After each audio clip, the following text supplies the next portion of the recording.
Caros irmãos, queridas irmãs, o Evangelho deste terceiro domingo da Quaresma do ano C é o da parábola da videira estéril, ou melhor, da figueira estéril, a figueira plantada na vinha. No entanto, nós estamos nesta missa realizando o primeiro escrutínio dos nossos eleitos, dos catecúmenos que no primeiro domingo da Quaresma tiveram os seus nomes inscritos, foram escolhidos para, na próxima vigília pascal, receberem os sacramentos do batismo, da crisma e da Eucaristia. São 10 ao todo. Uma não está presente, devido provavelmente à gravidez, mas então na próxima vigília pascal nós teremos, se Deus quiser, 10 novos cristãos, 10 novos membros da igreja, adultos, que recebem os sacramentos. E quando nós fazemos o escrutínio, são 3, o primeiro hoje, o segundo no domingo que vem e o terceiro no quinto domingo da Quaresma. Então nós usamos as leituras do ano A e não as do ano C. Por isso as leituras que nós escutamos hoje nesta missa são diferentes das leituras que as outras pessoas que foram às outras missas em outros horários escutaram ou escutarão, porque são as leituras próprias para a preparação dos catecúmenos, são as leituras do ano A. E o evangelho deste domingo, então, que nós escutamos é o da Samaritana. Na verdade, os evangelhos desses 3 domingos para os escrutínios são tirados de São João. E a temática deles vai justamente ajudar vocês, eleitos, catecúmenos eleitos, a se prepararem melhor para os sacramentos. Obviamente que o Evangelho da Samaritana nos apresenta Jesus como sendo o portador da água viva, que sacia a nossa sede. A primeira leitura fala de Massa e Meriba, aquele lugar no deserto onde os filhos de Israel se rebelaram contra Deus e contra Moisés, o que era uma coisa frequente, não é nenhuma novidade, não raro eles se revoltavam contra Deus, eles se rebelavam, apesar de todos os prodígios que Deus tinha realizado em favor deles no Egito. Mas ali eles começaram a reclamar porque não havia água, porque eles estavam com sede. E eles até dizem: teria sido melhor nós termos ficado no Egito. Por que foi que nós saímos de lá? Porque lá nós éramos escravos. Mas pelo menos nós tínhamos água para beber, nós tínhamos as panelas de carne, nós tínhamos as cebolas, as famosas cebolas do Egito. Eles tinham saudades da escravidão. Infelizmente isso acontece conosco. Existe um preço a ser pago pela liberdade. Para nós sermos livres, nós temos que assumir a responsabilidade que a liberdade nos traz. Ser livre custa caro, exige renúncia, exige sacrifício. Então, por mais que eles sofressem, por mais que eles fossem oprimidos lá no Egito, explorados, forçados a trabalhar exaustivamente, até morrer de tanto trabalhar, mas estando livres no deserto, eles começavam a se queixar, eles começavam a se perguntar se não teria sido melhor ficar lá no Egito. E Deus então vai, de maneira muito generosa, amorosa, misericordiosa, concedendo a eles tudo aquilo de que eles precisam. Água, no caso da primeira leitura que nós escutamos, Moisés bate com a vara na rocha e a rocha jorra água. São Paulo vai dizer que essa rocha é o próprio Cristo. Essa rocha simboliza Cristo. Deus vai mandar o maná, que é o pão descido do céu, que é também uma prefiguração de Cristo, da Eucaristia, o pão vivo, descido do céu, o pão da vida, a água viva, e também as codornizes, porque eles queriam comer carne. Deus manda as codornizes. Deus vai cuidando do seu povo, manifestando o seu amor, o seu cuidado, mas é um povo de cabeça dura, incircunciso de coração, como vai dizer Santo Estevão para os judeus, e por isso ele será apedrejado. Um povo incircunciso de coração, de cabeça dura, um povo que resiste ao Espírito Santo, e que infelizmente não é muito diferente de nós. Nos foi concedida a liberdade dos filhos de Deus, e nós tantas vezes preferimos a escravidão do pecado. Nos foi concedida a dignidade de filhos de Deus, e nós preferimos ser subjugados pela tirania do demônio. Porque a liberdade custa, exige. Junto com a liberdade vem a responsabilidade. Então, a primeira leitura nos fala dessa rocha, da qual jorrou água para matar a sede, que naturalmente é uma figura, é uma imagem do Cristo, que no Evangelho se apresenta assim: a samaritana. Os samaritanos não pertenciam ao povo eleito, ao povo judeu. Na verdade, eles até eram descendentes de Abraão, porém, eles tinham se misturado aos povos pagãos e praticavam uma religião sincrética. Para usar uma expressão que a gente usa hoje em dia, eles acendiam uma vela para Deus e outra para o diabo.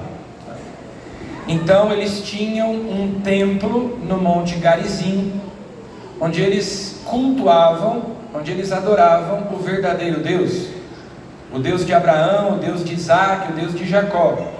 Mas eles tinham também outros templos, onde eles cultuavam falsos deuses, ídolos, falsas divindades. Então, era uma espécie de sincretismo religioso, e por isso os judeus não se misturavam com os samaritanos. Mais ou menos é como hoje em dia, tem pessoas que são assim também, né?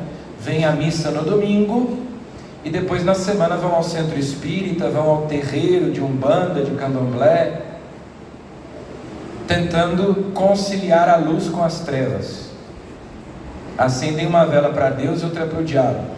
Era isso o que os samaritanos faziam.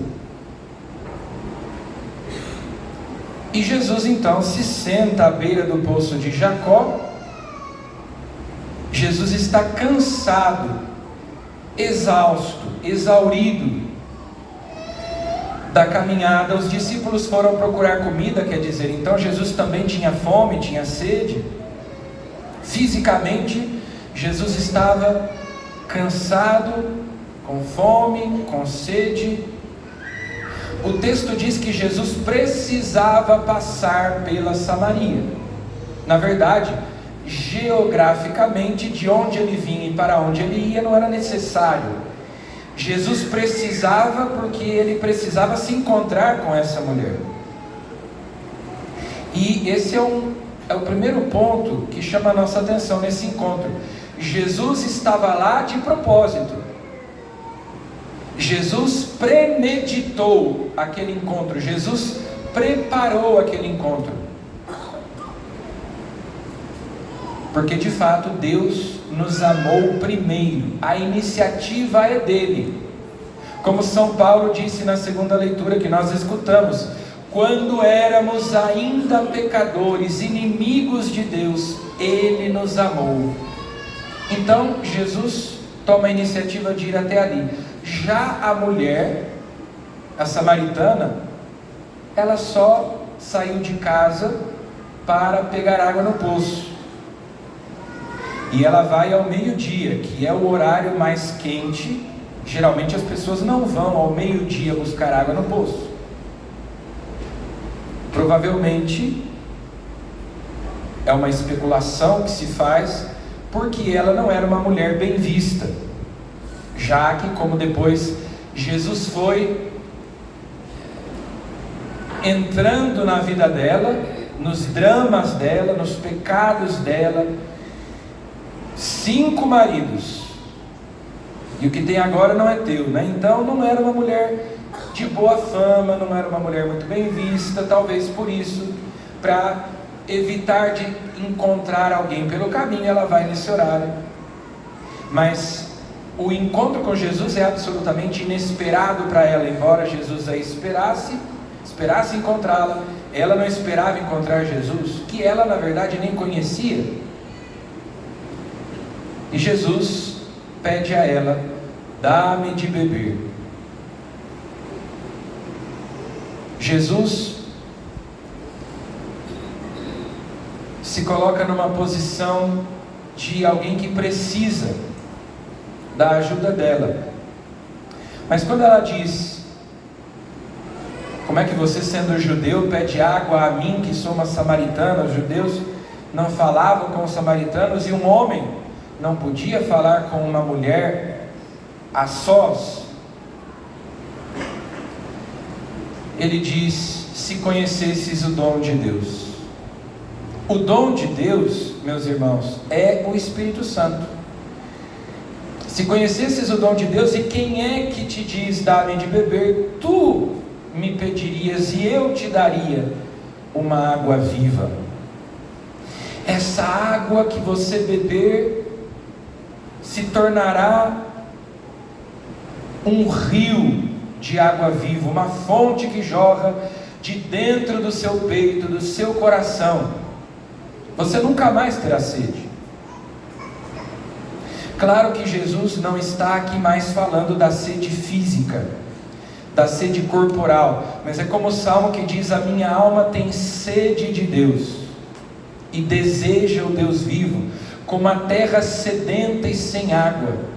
Assim a nossa alma suspira, anseia, como a corça, como o cervo suspira pelas águas. Assim minha alma por vós, ó meu Deus. Jesus tem sede de que nós tenhamos sede dele, dizia Santo Agostinho. E é por isso que também na cruz Jesus vai dizer: tenho sede, sede de almas, sede de que nós tenhamos sede dele, de saciar a nossa sede, porque nós trazemos no coração esse vazio, que só pode ser preenchido pela graça de Deus. Só Ele pode dar sentido à nossa vida, só Ele, mais ninguém. A fome, a sede que a nossa alma tem, precisam de um alimento que é o próprio Jesus, pão da vida, água viva. E é isso que Jesus oferece para ela. Mas para que ela pudesse beber aquela água viva, era necessário que ela se arrependesse dos seus pecados.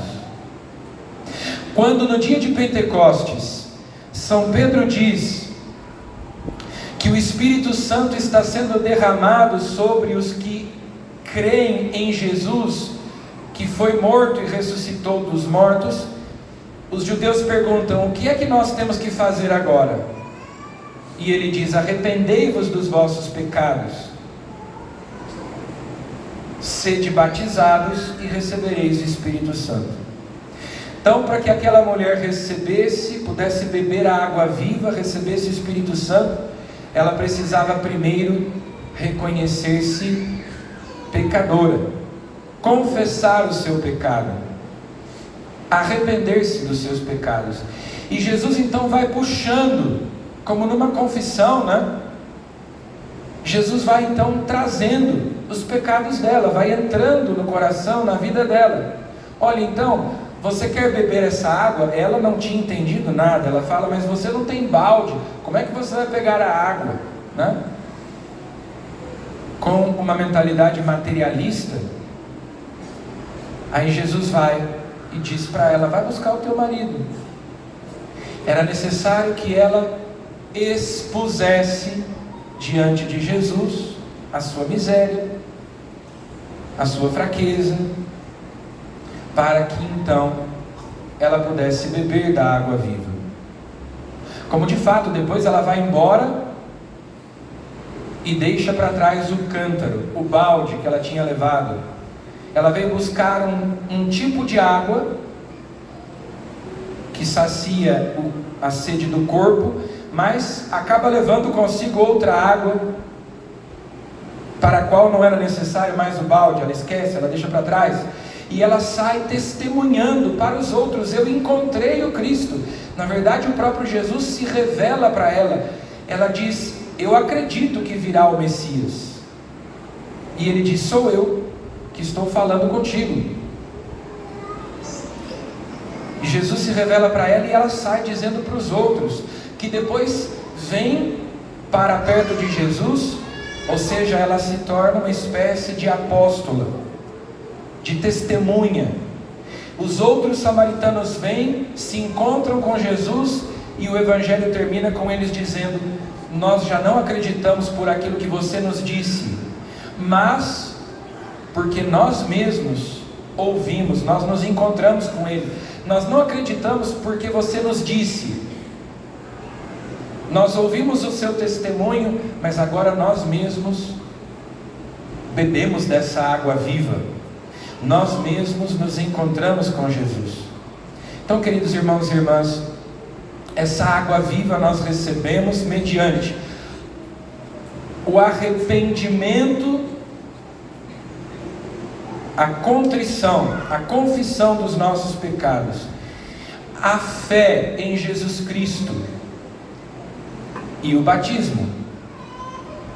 Junto com a fé é necessário o batismo, que vai lavar. Nós já batizados, fomos lavados, purificados. O batismo limpou a nossa alma com esta água viva, essa fonte que jorra. E vocês, queridos catecúmenos eleitos, também serão lavados, purificados. A gente sabe que a água é esse elemento essencial para a vida. Sem a água não há vida. A água é tão útil para nós, tanto para nós bebermos, quanto para lavarmos as coisas, para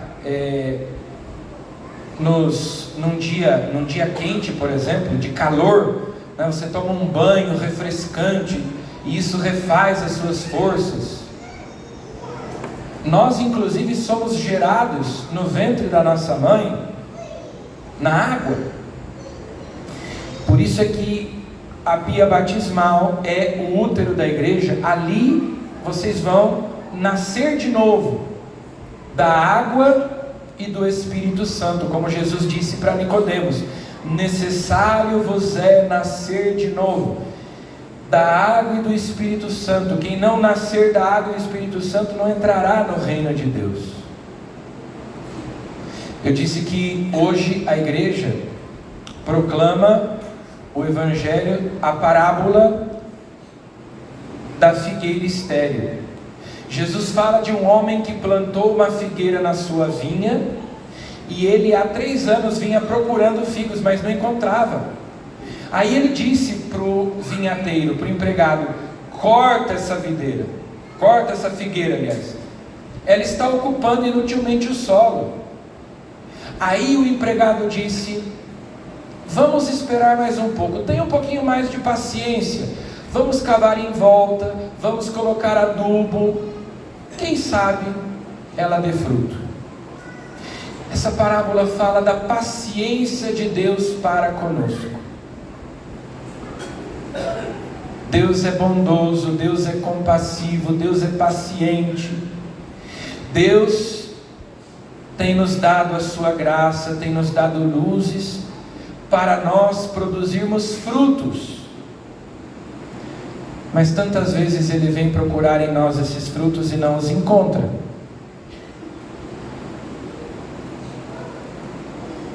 Deus tem sido paciente conosco. Vocês, catecúmenos, se tivessem morrido antes do batismo, vocês ainda não foram batizados, mas estão prestes a serem batizados. Se tivessem morrido antes de receberem o batismo, muito provavelmente agora vocês estariam no inferno. E se nós, já batizados, tivéssemos morrido naquele dia em que estávamos em estado de pecado mortal?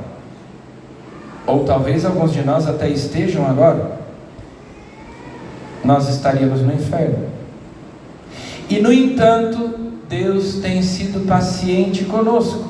Deus está nos dando tempo. Ele está dizendo: vamos cavar em volta, vamos colocar adubo, olha, um pouquinho mais de oração, talvez um pouquinho mais de mortificação, de penitência, um pouquinho mais de Eucaristia, né? Mais comunhões, mais confissões, quem sabe, vamos investir um pouco mais. Deus está sendo paciente. Nós estamos fazendo o que com todas essas graças que Deus tem nos dado? Estamos ocupando inutilmente a terra? Estamos produzindo os frutos que Deus espera de nós? Então, este espera mais um ano pode ser esta quaresma, o último ano, né, que Deus está nos dando para que nós produzamos fruto. Não abusemos da misericórdia de Deus. Não usemos a misericórdia de Deus como desculpa para o pecado, como justificativa para o pecado. Ah, Deus perdoa mesmo, depois eu confesso. E daí nós vamos perseverando no mal, perseverando no pecado. Pode ser que chegue o momento em que Deus vem para buscar os frutos e não encontra. O momento do juízo, o momento da prestação de contas, quando nós vamos comparecer diante de Deus, o momento da nossa morte. O que é que nós teremos para apresentar a Deus? Não basta deixar de fazer o mal, é preciso aprender a fazer o bem, produzir frutos. Então vamos pedir a Jesus que nos dê essa água viva, que nos regue com essa água viva e que nós saibamos aproveitar o tempo que Deus nos dá para produzirmos fruto. Não porque nós podemos, se nós quisermos, anular os efeitos da graça de Deus, decair da graça. Deus até aqui tem sido paciente conosco. Sejamos agradecidos. Vamos procurar corresponder ao amor de Deus por uma vida santa. Convertamos-nos. Aproveitemos essa quaresma para mudar de vida.